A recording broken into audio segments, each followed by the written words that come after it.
सबसे सुंदर जगह लाइफ में कौन सी देखी है आपने? एंटार्क्टिका। एंटार्क्टिका गए हो? जी। ओके ओके, आप स्टार्ट टू फिनिश इसके बारे में बता सकते हो? आई थिंक मैं 2013 में गई थी मेरे फादर और बहन के साथ। हमारा 18 दिन का क्रूज था to Antarctica, proper Antarctica, not just touching the tip. और Ushuaia which is the southernmost city in the world, Argentina में? अर्जेंटीना में जी। वहाँ से शिप सेल होती है और ड्रेक्स पैसेज से होके जाती है, जहाँ पे बहुत ही sea can be quite rough. But वहाँ से हम गए थे फॉकलैंड आइलैंड्स और वहाँ से साउथ जॉर्जिया, जहाँ पे where you have a high concentration of seals and penguins, wild life बहुत दिखती है आपको। ड्रेक्स पैसेज में डर नहीं लगता? आई लव द सी। तो मेरे को, but I know a lot of people काफ़ी सी सिक फील करते हैं, बट मुझे तो बहुत पसंद है दरिया और सी में रहना। तो आई एम अ कैंसेरियन, केकड़ा हूँ मैं, सो पर वो कुछ एक अलग ही दुनिया है, पूरी सफ़ेद एकदम। इंसान वहां तक पहुंचे नहीं है। हाँ, और कभी पहुंचे थे भी नहीं। और ना पहुँचे तो।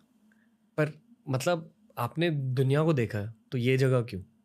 एकांत है, एक वहाँ पे प्रकृति दिखती है आपको। वहाँ पे एक एनर्जी है जहाँ पे इंसान नहीं है ना, वो एक प्योरिटी ऑफ एनर्जी वहाँ पे। कुदरत है, प्रकृति है, खुदा है, ऐसा महसूस होता है।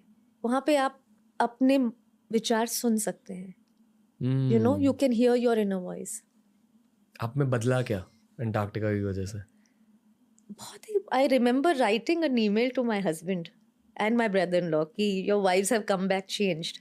क्योंकि एक एकदम प्योर एनर्जी का एक एहसास आया था। एक तो मेरे फादर के साथ हमारा ट्रिप था, तो it was very nice, just father and daughters. It's always हमारी मदर हमारे साथ होती है and she is such a central figure in our lives कि this was a rebonding, just you know, father and daughters. और so एक वो self discovery था और एक डिस्कवरी ऑफ दिस कॉन्टिनेंट। और आपको सीरियसली आप लगता है आप कितने असामान्य हो। I mean, you are just nothing in the scheme of things, you know, we give ourselves so much importance।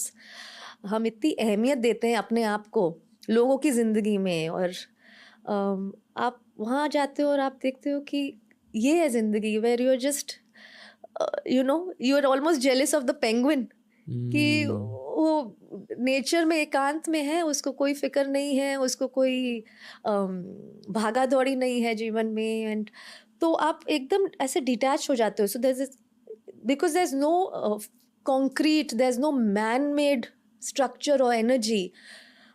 It's almost like a weaning of everything that is created by us. और फिर उससे आप वापस जब आप वापस आ रहे होते हो टू मैं, it was like almost like थोड़ा रुक के, you know, you don't want to touch land and go back into that life. It's like आप मेडिटेशन कैंप से आप वापस जाओ और आप sometimes you want to go back in slowly। ये ऑब्वियसली समर में हुआ था। एक्चुअली फरवरी में था उनके लिए, समर, उनके लिए सदर्न summer। हेमिस्फीयर। फिर भी ठंड बहुत ज्यादा थी? बिल्कुल, कितनी ठंड थी? माइनस में थे हम। I don't know, -15। But uncomfortable? जब आप बाहर जाओ तो you couldn't feel your nose, but मैंने तो पोलर डिप लिया। मतलब आप पानी में गए? हाँ, I took a dip in it, plunge, polar plunge. और मैंने सुना कि I was one of the first at that time one of the only women, Indian women to do the polar plunge at that time. तो 10-11 साल हो गए। I hope they may be others too, but क्या experience है वो। ये सबसे best life experience है आपका? हाँ, बिल्कुल अलग, unique.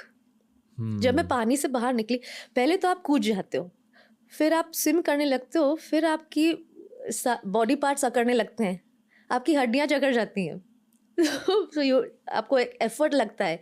Immediately when you jump in, आपका बॉडी शॉक में चला जाता है, तो आपको फील नहीं होता। फिर सडनली आपको वो ठंड एकदम बोन्स में फील होती है। तब तक आप स्विम कर चुके हो काफ़ी।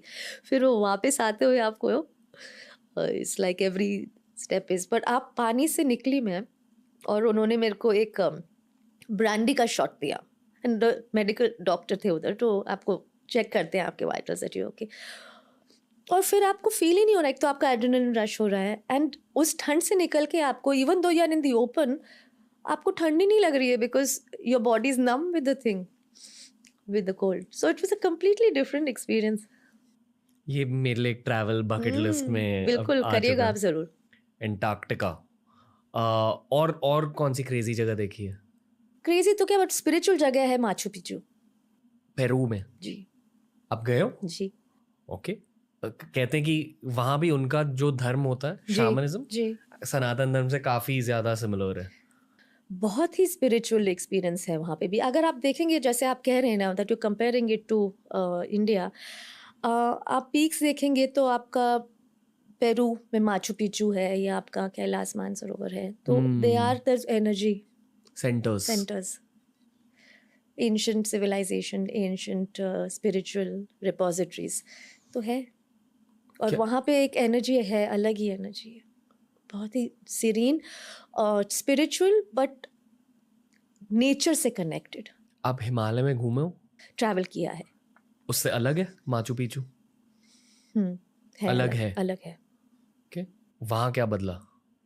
वो अभी भी एक नेचर और हिस्ट्री का एक अमेल्गमेशन है, क्योंकि वो एक हिस्टोरिक साइट है, पर उस it is surrounded in nature. वहाँ पे ओवर डेवलपमेंट नहीं हुआ है। हमारे इंडिया में सब कुछ डेवलप हो गया। आप स्पिरिचुअल जगह भी जाएंगे तो वहाँ आपके मैगी के स्टॉल्स हैं ना, चाय मैगी सब जगह मिलेगी आपको, तो वो आपको थोड़ा वो केंद्रित नहीं रखता है।